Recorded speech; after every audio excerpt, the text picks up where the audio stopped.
Hey there, and welcome to another episode of On Your Terms. I'm your host, Sam Vander, and this week we're talking all about how to plan for your business in 2022. So I'm sharing my exact system, and I'm even giving you my exact annual business planning document for free in the description below. So in this episode, I'm going to walk you through kind of step by step the process that I take to sitting down with the plan that I'm giving you, because there's a lot that you have to think about and get organized, and then we're going to map it onto the document that I give you. But in this episode, I talk with you about how I never used to plan in my business, why I started planning, what really helped me to plan for my business, some of the changes and results that I've seen from doing that kind of planning, and things I learned along the way. Like I didn't plan sometimes that great in the beginning, and now it got a lot better as the year went on. So I feel like I have a lot to share with you this week, and I can't wait to get into this week's episode. But before I do, I'm doing something new here on Your Terms, and I want to give a shout out to Lindsay, who's at Little Foundations on Instagram. Lindsay left a very kind review on Apple Podcast for On Your Terms, saying, Sam's Ultimate Bundle is a no-brainer, hands down the best thing you can do for your business. Sam is the greatest, and now with her podcast, workshops, and trainings, she's changing even more lives. She is so gracious to share her journey and give behind-the-scenes tips and actionable steps to change your life just the way she did. Sam, I'm so incredibly grateful. Well, Lindsay, I am very grateful to you, and thank you so much for leaving that review for On Your Terms. In case you haven't heard, if you leave a review for On Your Terms on Apple Podcasts and let me know what your handle is on Instagram, I will give you a little shout out on a future episode. So head on over to Apple Podcasts and make sure you leave a review for On Your Terms. All right, with that, thank you again, Lindsay. Let's get into planning for 2022. So I know this might come as a surprise to you, but up until this very past year, like 2021, for the very first time, I never did any sort of business planning. It was always like a fly by the seat of my pants, like, let's try this, let's try that, let's just mix this in. And I had no real direction or I just had like no plan as to what I was doing at any given time in the business. At the same time, I had a really solid focus on what I was, I have very limited products. I focus on those products. I focus on my calls to action, but I really just didn't know what I was going to do day to day, month to month, whatever in my business. So until this year, that is literally how I operated my business. And it worked for me for a while, but now that I have seen the other way and the way that you can do it, there's no going back now. So I realized through planning that after this past year, first of all, just how much better that made my year, both actually, financially that made my year better, mentally and emotionally it made my year better because I knew what was coming. I could hire the right people to help, everybody on the team knew what was going on, all that good stuff. But I also realized that it's really then important to have a plan because you need to reverse engineer in your business. And that's a lot of what we're going to talk about today is like coming up with the plan and then backing up and coming up with all the tasks that have to go along in order for that plan to come to action. So if, for example, you were going to host an event, like a live webinar, or even just like run a promo or a sale or something in March, then you've got to back up and plan out several weeks ahead of time. Like typically there's a tease week, for example. So there's a week of like, hey, I have something coming, something big, I'm going to make a big announcement. Then you have like the invite week, or maybe even 2 weeks, right? If you're going to invite them for 2 weeks to sign up for like a free workshop or some sort of live event or a challenge, then you're going to actually host that thing, right? Host the live event, host the challenge, do the video series, whatever it is. Then you're going to actually sell, right? You're going to have a sale period for however long that's open for, and you're going to nurture them during that sale period. And then you might even have a downsell period afterwards for people who don't buy to give them some other option. So there's a lot more than just like, hey, I'm hosting a webinar on Wednesday, right? Now I realize that in order to make these things successful, there really does have to be a plan in the future and then some reverse engineering to backpedal and say, in order to have that event go off on that day or to run that sale for that week in March, I know that I have to do all these other things leading up to it. And really the only way that you can do that is if you actually plan, because if not, you're going to be in reaction mode and not in planning or execution mode, right? And so what I used to do and what you might be doing now is like, just kind of seeing how things feel. Like, I feel like I should run a sale because things feel slow. Or I feel like, once every summer and once every fall, I run my, this because it's just the time of year and I just like go with it. But I don't really think about it on the whole. And I don't think about what's necessary in my business in between, in order to like really successfully run those things. So there's a lot more to it than just like coming up with a random day and being like, I think I'll try this, or I think I feel like talking on social media today about meal prep. It's much bigger than that. There's a lot more to it. You don't want to stack also too much in like one quarter or one part of the year. You also don't want to have things built up too close to one another, because you're going to find that you're going to run out of leads, enough fresh people to sell these things to, or who are interested in your offer. So this is all going to make sense when we talk through this annual planning document that I have for you. You might even want to take the time now to pop open the document that I have for you in the notes of this episode, down in the description. It's my gift to you. It's my business planning document. It's what I use in my own business. It's part reflection, part planning. They're both equally important. But I would say that you could follow along with this episode if you wanted to. I realized though that at first when I thought it was about this time last year in 2020 when I sat down to plan 2021. And I realized at first I thought I was like kind of cutting myself short. I was like, planning is going to keep me locked down somehow, right? Like it's going to be really limiting and feeling like if I have a plan, that means I can't do anything. Like when I come up with an idea, I can't do it. Or like, what if something changes between now and then and I want to make a change to that? What if I have a plan? That's like really limiting. I felt really limited to it. And I was so used to this just like fly by the seat of my pants thing and going that making a plan made me really nervous. And there was also this reaction when I first sat down and did the annual planning that I'm going to do with you today, that I thought like, there's no way, like this thing that I planned for, like I have so much more that I can do than that, right? Like I thought it was so limited. I was like, only like one big live event per quarter. That's so limiting. But I'm so glad that I did. And I'm so excited to pass this along to you today, because not only did it help me maintain my sanity, but also I learned so much about actually properly preparing for launches, promos, sales, like just a period of time where you're going to focus on a product or a service, whatever it is, because you have to have enough people who are interested. And so if you are like launching, and you're not taking the time to nurture your audience, not only nurture your audience and give them a break in between, but also finding new people for your audience so that you're not just pitching the same audience, the same products constantly, right? Then you're going to run into a brick wall. So a lot of that we're going to talk about today. So when I did look at my plan for the entire year for 2021. And I did feel like it was a little slow. And I felt like, oh man, there's so much more I could be doing. In reality, what it turned out was that the launches or promos were way more successful than I would have thought they would have been, because I think directly correlated to how much time and attention was put into them. But also the projects felt really easeful, I would say. Like, there's a lot of like hubbub about people talking about like launch time and promo mode and being like really hectic and like, yeah, just really, really out of it and frazzled. And I didn't feel that way. Like I often, sometimes during those periods, those like 2-week periods when we were doing a promo, I was just like, oh yeah, there's a promo going on. Like I wasn't on my phone anymore than I normally would be, which is too much, but I wasn't on my phone anymore, and things weren't hectic. My day wasn't filled to the brim or anything like that. And that came down to planning. So the only other thing I want to talk to you about before we get into going through this document together and kind of like my tips for best planning out your year is that one of the only ways that I could do this last year this time last year, I sat down and I started doing this 2021 planning.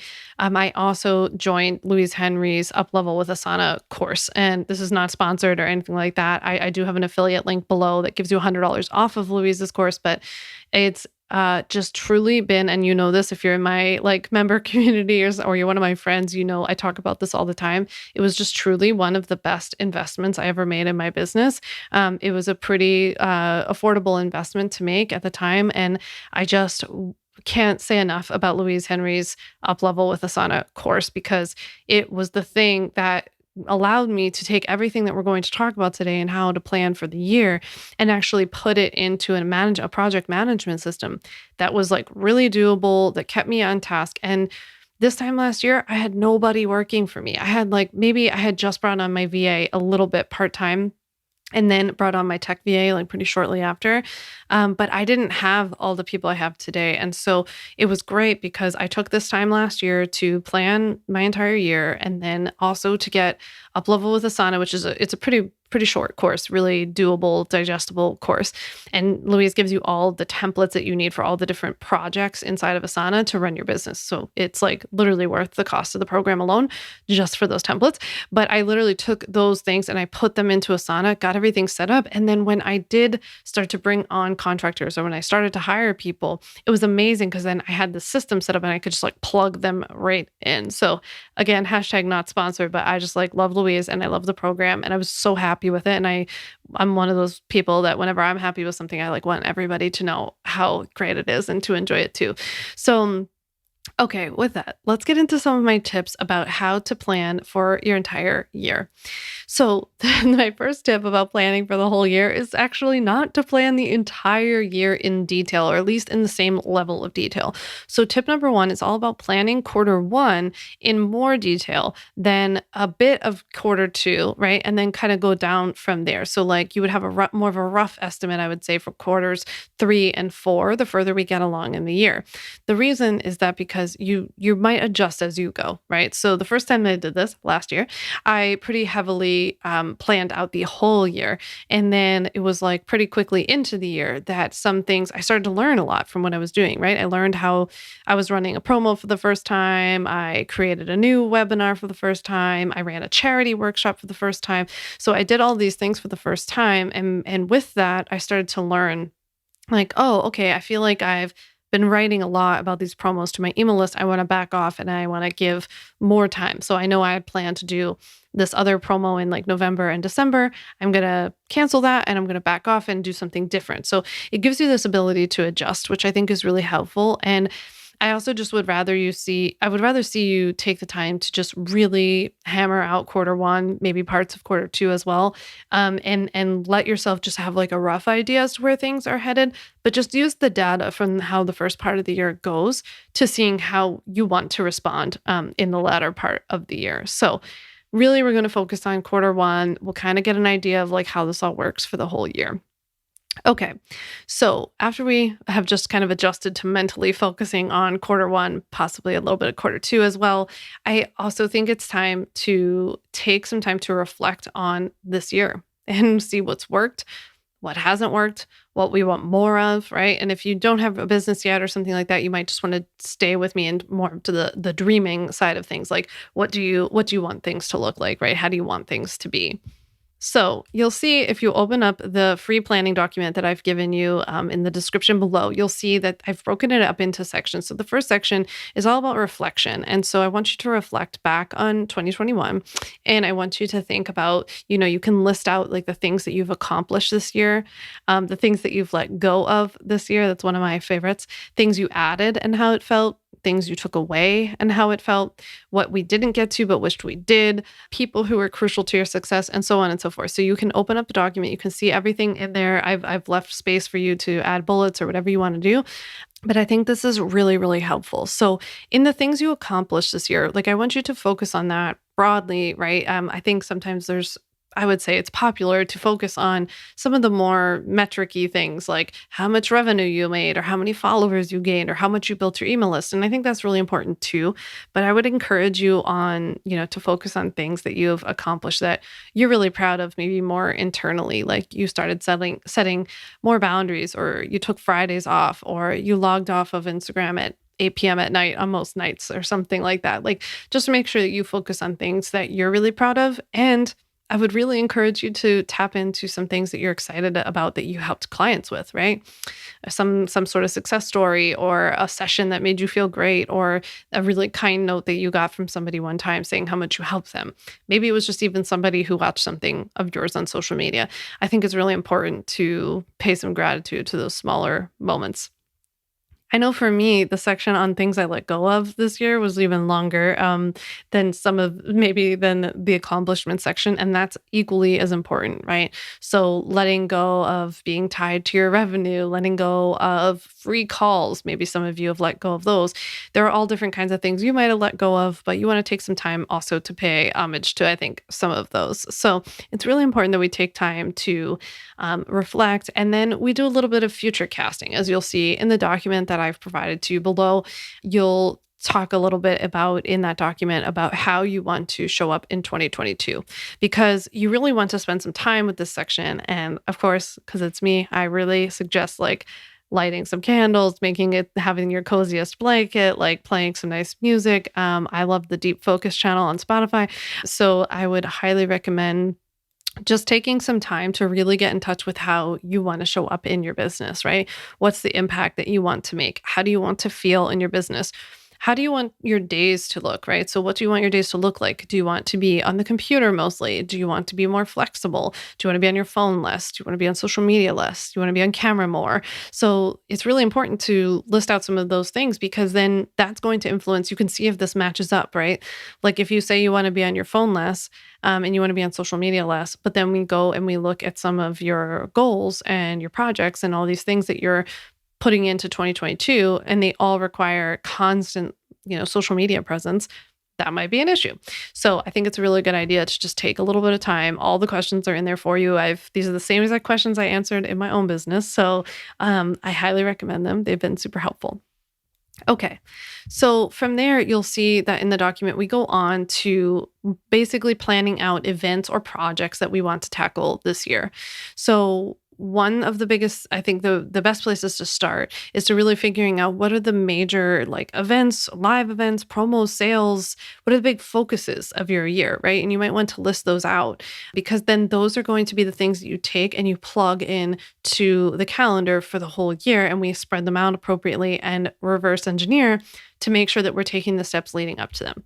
So maybe you want to run a live webinar once or twice, or maybe you want to revamp like a product that you have, or create release an entirely new product.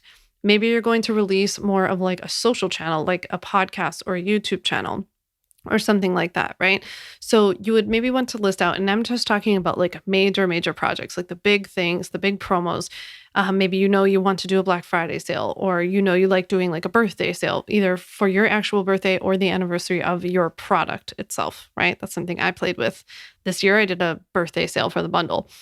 And then this year I hosted a charity workshop. So if that's something you would love to do is like host a paid workshop. It can be pretty low ticket, but all of the money, goes to some charity of some sort. Like all of mine went to the Leukemia and Lymphoma Society in honor of my dad. So, you could do something like that. Those are the kinds of projects that I'm talking about. So like live webinars, challenges, big sales, promotions, that kind of stuff. That's what we want to do. Obviously, if you have some sort of in-person, if you were like hosting an event or something like that, that would be another example. So then what we want to do is we want to take all of those major projects and we want to spread them out across the year, right? Because we don't want them all stacked in one place or another. And we want to give ourselves enough lead time to not only promote them properly, but also to nurture our audience and bring in new leads in between those different projects, right? So basically, I try to stick around the one, maybe two major events per quarter. I would say though, if they're going to be live, then I tend to focus on one event per quarter, and then it would be some other thing. So maybe I would do a live webinar in quarter one, but I would also do I would be behind the scenes, maybe working on a new project or updating a current project or coming up with a new product that I'm going to come out with in Q2. So you'll see once we get into the planning document that I have a what you're actually putting out into the world section that quarter, but also internally what you're working on and planning on to put out into the world in the future, right? Because if you're following my system, you're going to be spreading these things out and you're going to be focusing on kind of like one project at a time. But then you're also going to be simultaneously needing to do the things that you have to do to get ready for the next project to come out in the next quarter. So it's a little bit of both, but I tend to spread these out, especially the live events. I tend to do only one per quarter. You have to remember that you're going to be I hope you will be full blast, like promoting this thing, right? So you're going to be doing this on social media, emailing your email list, like doing all the things. If you have a podcast or a YouTube channel, you're going to be talking about it there. And so if you're doing more than one or several back to back in a row, it's just going to be too much because you're going to be like blitzing your audience with this stuff all the time. And I think that is where there's a little bit of like fatigue when it comes to your audience. So I also want you to remember that during this time, it's not like, if you have the same reaction I do, and I looked at my calendar last year and I was like, so I'm doing one live event per quarter. Like, that's it. I can't believe that. But I forgot about how the day to day is still focusing on lead generation, right? Also doing PR and marketing, right? So every day, when it wasn't in the few weeks leading up to this event, I was sending people to my freebies. I was speaking on other people's podcasts. I was recording my own content. And I was working on lead generation strategies by writing blog posts and creating YouTube videos and doing all of the things, right? So there's still a lot going on. But in order to give yourself the space and the capacity to actually focus on that, you got to spread this stuff out, okay? So once we pick kind of the one major live event or the thing that's really going to require a lot of your intense focus for a period of time per quarter, now we're going to work backwards, especially when it comes to quarter one. So let's say that in quarter one, that on February 14th, you want to host your live event, right? That's the date of the live event. That's kind of the first thing I do. So I decide okay, what's my focus for quarter one? It's going to be a live event, live webinar. And I'm going to host it one time on February 14th at this time, right? That's the very first thing that I do.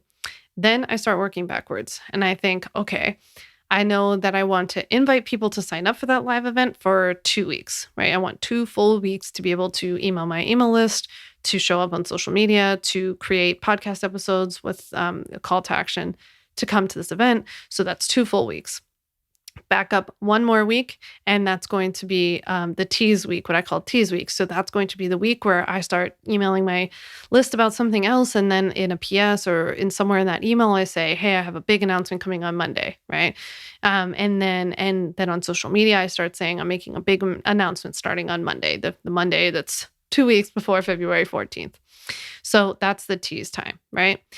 Now, after February 14th is probably your promo time, right? So there's probably either like an open cart or there's a promotion or a sale of some sort. And so that's like a week or 2 out is like your focus after February 14th in this hypothetical example is promoting whatever it is that you've got going on. After the promotion, we have about a week that I always build in for follow-up time or downsell time.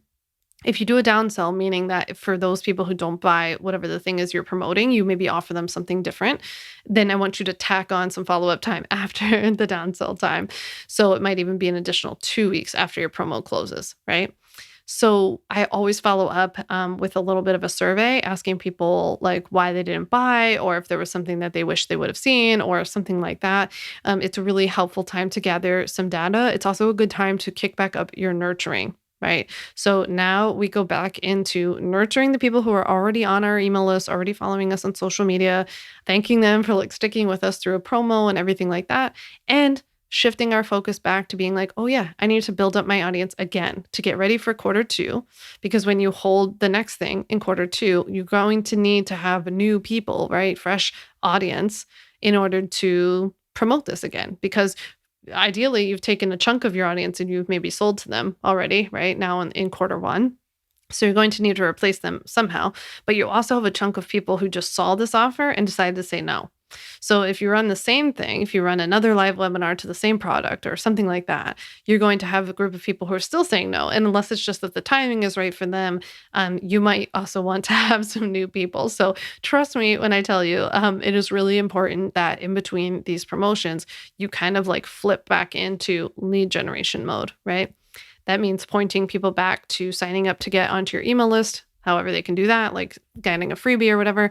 You want people to be consuming your more evergreen content, like your podcast or your YouTube videos or your blog posts, something like this. And you can focus on PR as well. So if you're getting interviewed on somebody else's podcast or you're writing an article for somebody or getting featured in something, you're going to be drawing in new audience, right? And after years and years of doing this, the cool thing is that this starts to kind of snowball and build up itself, right? So I have a lot of people coming in now all the time because they're hearing me on podcasts that I was on, 5 years ago, 4 years ago, 3 years ago, 2 years ago. And it's just constantly flowing in, as well as they're finding me through Google and through YouTube and now my podcast for On Your Terms. So it's something that, the more that you put into this, I think it gets a little like easier over time in the sense that it's more consistent. And it can feel like in the beginning, like you're doing all of this and you're only getting a handful of people. But I'm telling you, it snowballs and it has a spider web effect, right? People will invite other people, they'll tell other people about you, they'll share your stuff on social media. And you can build in some of that yourself, right? You can encourage people to share about your podcast. You can encourage people to share your posts. You can encourage people to share about your freebie. So you can really drive the boat there too and encourage that. Okay. So now that I planned my quarter and my quarterly focus, I then go down to breaking it down month by month within that quarter, right? So I put what I'm focused on for that month and then what I'm planning for that's coming up. So in quarter one, for example, I might be focusing on behind the scenes, all the stuff that we need to do for the promo for any sort of live webinar that we're hosting. But then in my like day-to-day work, I'm probably working on a new product that I might be coming out with in quarter two, or I'm working on editing and revamping the current legal templates that I have. And I always provide those to my customers. So that might be like kind of what I'm focusing on behind the scenes. So you'll see in the document that I gave you, I have the monthly focus overview section where I talk about what I have. You'll see I have focus, right? And so the focus might be some sort of live event. And you might be internally having to execute like 3 different things, like prepare my webinar slides, get new client testimonials, and write email sequence for the live event, right? That might be like kind of your internal to-dos, which you'll understand when you see the document. And then you'll see there's a section underneath called prep. I might be prepping for something else that's coming up the following month that's like unrelated to the live event at hand, right? So this is just the way I do it. This makes sense in my brain. This document should be editable. If not, you can kind of use it to just like make your own. But just make this your own thing and you do what works for you. But that's kind of what makes sense to me because I realized over time that it wasn't just what I was focused on that month. I also had to be focused on whatever was coming up ahead. Right. So it's a little bit of both, like taking care of what's going on and then being like, oh, I have to start getting some of these things in place or outsourcing them so that somebody else could start to take care of them. Now, one of the most helpful things about planning it out this way is that you'll start to see pretty quickly where you're going to need help in executing these projects. And especially like what kinds of things that you absolutely have to do as a CEO of your business and which things would not only it be better for somebody else to do, but just that, would allow you to actually focus on the things that the CEO needs to focus on. So for me, when it comes to like a live event or a webinar of some sort, I feel like it's really worth it to have a copywriter who writes sales copy. That's the copy that gets, sent out to people on the email list following up that live event. That is super helpful because it's super strategic. It goes to the bottom line and it's something that's really high skilled. It should be, right? That somebody should have much more expertise than me. And it allows me to prepare the actual webinar content to show up. For me, I do like usually 2 to 3 times the live event 2 or 3 times. So I have to show up for, it's usually like 8 hours total of that. I answer everybody's questions. And then I also have to be, until we find a really good body double for me, I have to show up on social media live during that promo window and invite people to come to the webinar in the first place. And then for like 2 weeks, invite people to purchase my ultimate bundle. So it's a lot of me time. And so when I'm planning these things out, I'm looking for like anywhere that I can bring in the experts and take someone in, right? When I was starting doing this, obviously I did it all myself and that was fine. It's a good way to get started. But as you're moving forward, or for any of you who are in that position, I would start to look at, where can I offload some of these things? I would really encourage you too that, you don't want to hold on to these pieces too long yourself, because at some point you're actually holding your event or your promo back from the full amount of success it can get. Because if you can get, for example, a copywriter to write sales copy for you or to write the landing page copy, that is going to convert so much more highly than it will if you write it, unless you are one of those people yourself, right? So it's just one of those things where we can like sometimes hold back on investing in that way. And it's something that's really going to actually increase our revenue. So I would encourage you to reach out. Whenever I'm doing my business planning for the year, I also like to address any goals that I have, both business and personal. So on the business side, you'll see that I've put some of the classic ones inside of the document of like, what would you like your annual revenue to be? And then I encourage you to break that down by month and by week. And then I also want you just to really focus on what quarter one and quarter two revenue might be, because you might adjust your goals accordingly after those two quarters. So for me, last year, I in quarter one hit my entire annual goal. So that changed pretty quickly. And so that's a good example of why I don't spend like too much time planning the last half of the year, because I want to be able to adjust. And, having done so well for most of the year also caused me to want to just step back a little bit. So it's like, this was like really great. So I'm okay taking one or two of these events off the table later in the year to give us more time to rest, right? And recharge and get ready for 2022. So that's what I did. So as you're planning all of these out, I want you to, sketch out any of these goals you have. Maybe you have some other goals. I would love to hear what they are. I hope you'll share them with me. Send me a DM on Instagram. But, you might come up with some specific goals like, I want to have 10,000 unique listeners on my podcast, or I want to be featured in a major magazine, or I want to speak on stage at a conference. Don't be afraid to list out some of those goals as well. And then I want you to go back and I want you to look at the way that you're planning out your year and like these events that you're putting on the calendar. Do you see things on that calendar that are supporting these goals that you're speaking aloud, right? So if you like want to speak on other people's podcasts, for example, or you want to speak on stage, then I hope that you're building in a part of your year where part of the focus is PR outreach, right? You're reaching out, you're applying to be on people's podcasts, you're networking with people who have podcasts, you're like listening to some classes or educating yourself about how to get featured on podcasts, that kind of stuff, right? So it's just helpful to like step back and be like, oh, I'm actually not doing anything. I'm just like creating a goal and making it kind of like lofty and just sending it out into the universe isn't going to really help unless we actually look at our plan here and see if anything is supporting that goal, right? Is anything that you're planning getting you any closer to that goal? So that can be really, really helpful.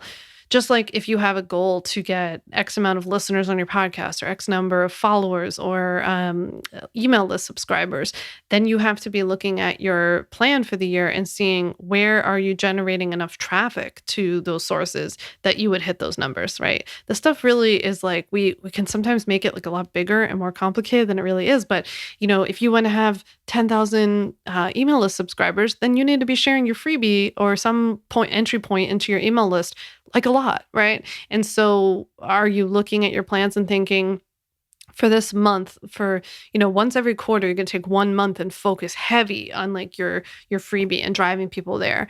And if you have a podcast or a YouTube channel, you're going to be telling people about your freebie constantly, right? So we want to make sure that the plans that we're putting into place are actually supporting this stuff.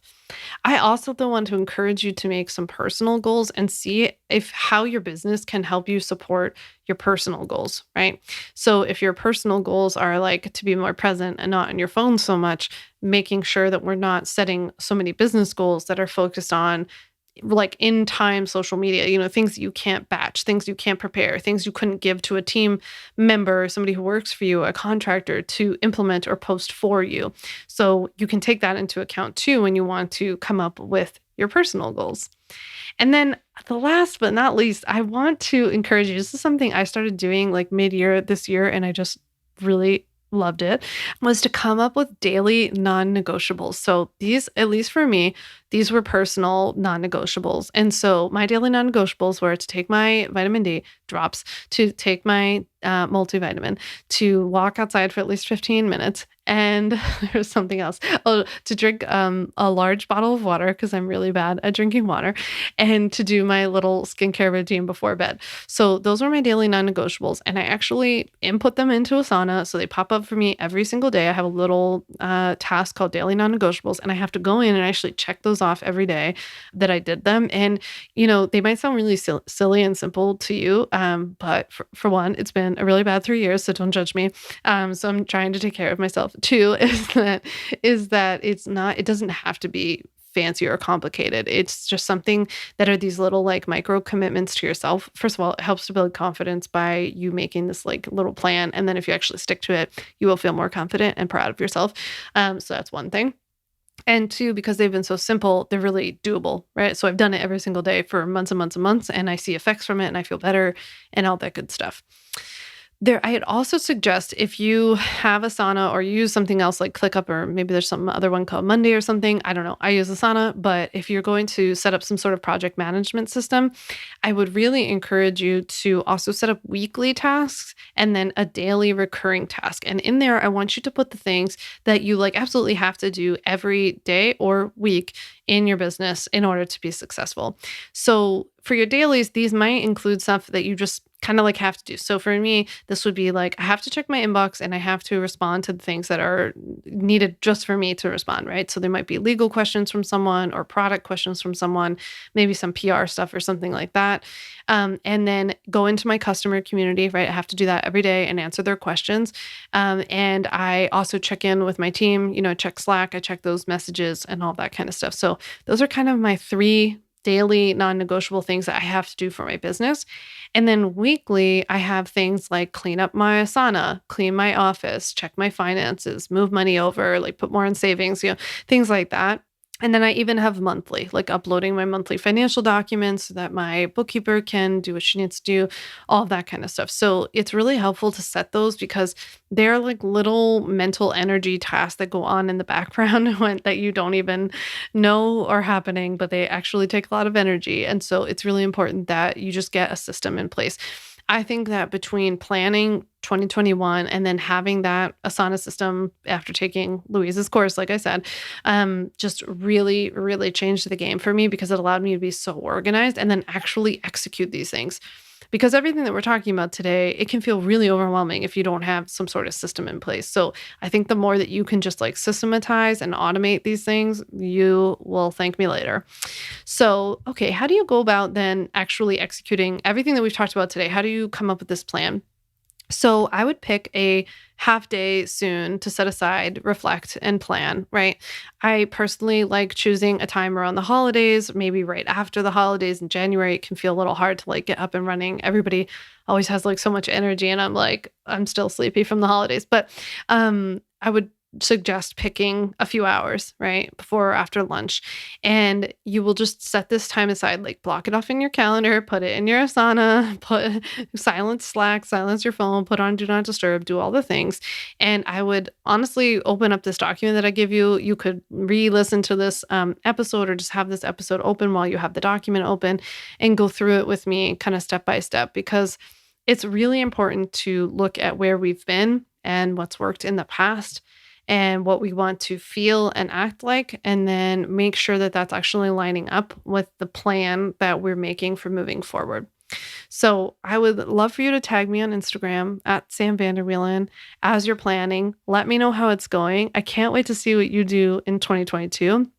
I can't wait for next week's episode, because in next week's episode, I'm actually sharing a special like personal episode where I'll be doing my own personal reflection of 2021 in my business. I'm going to share all behind the scenes of like what I did in the business, how it went, what I wish I would have done differently, what I learned, all the lessons I took away from it. And I'm going to be forecasting a little bit about what I'm planning myself for 2022, how I'm going about planning. So you're definitely going to want to check it out next week's episode on December 27th, I want to say, that comes out because this year I went from a multi 6-figure business to multi 7-figure business, and it's just bananas, and it was a lot of change. And it was awesome and a lot of fun, and I learned a lot. And so I'm really, really excited to pass on some of that to you. So before you go, make sure you check out the free annual business planner guide that I put for you below. The link's in the description. I'll also drop the link to Louise Henry's Uplevel with Asana course for $100 off as well.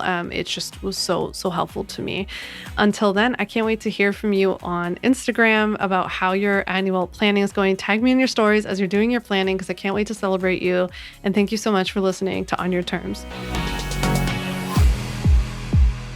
Thanks so much for listening to the On Your Terms podcast. Make sure to follow on Apple Podcasts, Spotify, or wherever you like to listen to podcasts. You can also check out all of our podcast episodes, show notes, links, and more at samvanderwielen.com/podcast. You can learn more about legally protecting your business and take my free legal workshop, 5 Steps to Legally Protect and Grow Your Online Business at samvanderwielen.com.